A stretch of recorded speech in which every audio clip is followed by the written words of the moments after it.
اور یہ جو دنیا کے اندر کہا جاتا ہے کہ موسیقی جو ہے روح کی غذا ہے، تو واقعہ یہ ہے کہ عام موسیقی جو دنیا میں ہو رہی ہے، اور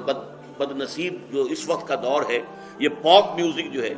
یہ تو سوائے انسان کے جو سفلی جذبات ہیں ان کو حرکت میں لانے کے اس کا کوئی کام نہیں۔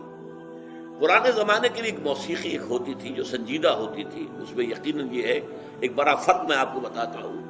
پچھلے زمانے کی موسیقی سن کر آدمی کا یہ سر جو ہے یہ وجد میں آتا تھا، آدمی جھومتا تھا سر کے وجد کے ساتھ۔ آج کی موسیقی میں پورا انسان کا نچلا جسم جو ہے وہ دھڑکتا ہے، دھڑکتا ہے اور چلتا ہے، دوڑتا ہے۔ یہ انسان کے سفلی اور گھٹیا اور نچلے جذبات کو حرکت دلانے والی ہے۔ لیکن قرآن مجید کی موسیقی،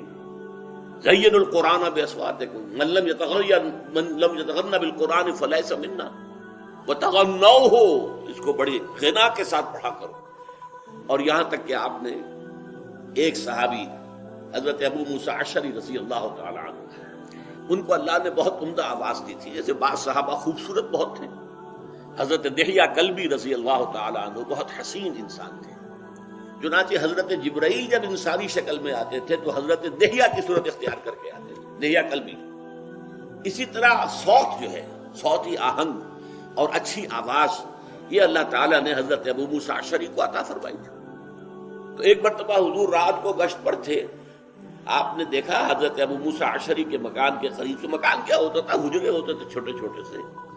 وہاں یہ تھوڑا تھا کہ اب یہ اتنا بڑا باہر کا کمپاؤنڈ ہے، پھر اس کے اندر جو ہے وہ کوئی ڈیوڑی آئے گی، پھر چھوٹے چھوٹے حجرے تھے۔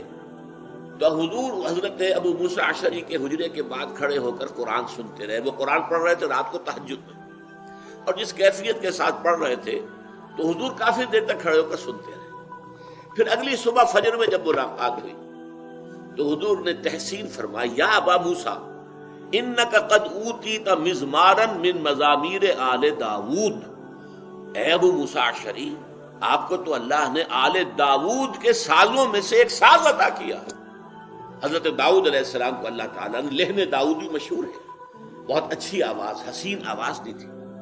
وہ جب تہجد کے اوقات میں، اور جس کو ہم کہتے ہیں small hours of the morning, یہ صبح کے 3 بجے 4 بجے 2 بجے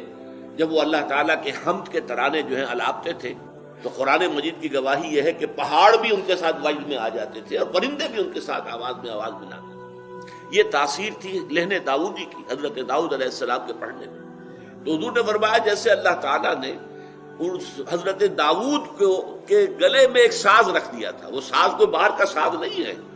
بلکہ وہ گلے کے اندر ساز ہے جو اللہ تعالیٰ نے بہترین آواز دی ہے، خوبصورت آواز دی ہے، ایک غنا والی جو ہے غنائی آواز دی ہے۔ تو جیسا اللہ تعالیٰ نے یہ مزمار عطا کیے تھے آل داؤد کو، اے ابو موسیٰ تمہیں بھی اللہ نے انک قد اوتیت مزمارا من مزامیر آل داؤد کے سازوں میں سے ایک ساز اللہ نے عطا کر دیا۔ جیون ہر کوئی آنکھیں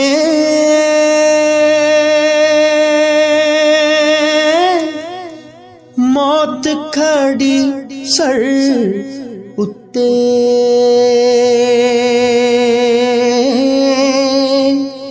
تیرے نالوں لکھ لکھ سونے، خاک اندر جا ستے